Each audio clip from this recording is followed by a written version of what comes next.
लक्ष्मी निवास मालिकेच्या येणाऱ्या पुढील भागामध्ये आपल्याला असं बघायला मिळतं आहे की आता विश्वाने जान्हवीच्या सगळ्या आठवणी जाळून त्यांची राख बनवलेली असते. त्यानंतर विश्वा खूप मानसिक धक्क्यामध्ये असतो. हे जेव्हा जान्हवी सगळं स्वतःच्या डोळ्यांनी ऐकते तेव्हा तिला सुद्धा खूप धक्का बसतोय.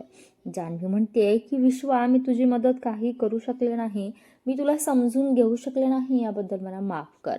पण तू माझ्या बाबतीत जेच केलं होतंस तेच आता मी करणार आहे, असं म्हणून जान्हवी विश्वाचं घर आता सोडते आहे. विश्वाने दिलेली गिटार सुद्धा जान्हवी तिथेच रूममध्ये ठेवते आणि स्वतःचे काही कपडे घेऊन जान्हवी घरामध्ये कोणालाही न सांगता विश्वाचं घर सोडून निघून गेलेली असते. हे जेव्हा विश्वाच्या आईबाबांना कळतंय तेव्हा त्या दोघांना खूप मानसिक धक्का बसतोय.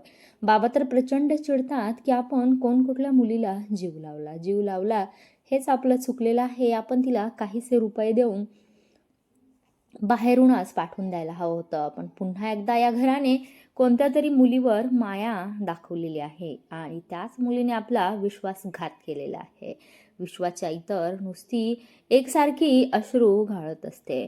विश्वाला आणि सईला हे जेव्हा कळतंय की तनू घर सोडून गेलेली आहे, विश्वा म्हणतो की मग ठीक आहे ना, ती कोण कुठली मुलगी आपल्या नातेसंबंधामधली पण नव्हती, तिला घर सोडून जावंसं वाटलं, यात आपली काहीही चूक नाही. इकडे आता विश्वाच्या आजोबांनी म्हणजेच अप्पांनी अन्न पाणी सोडलेलं असतं. ते विश्वाच्या बाबांच्या हातून सुद्धा जेवायला तयार नसतात. इकडे आता जान्हवी रस्त्याने वणवण भटकत असते आणि शेवटी ती आता एका सखी महिला आश्रमामध्ये पोहोचलेली आहे.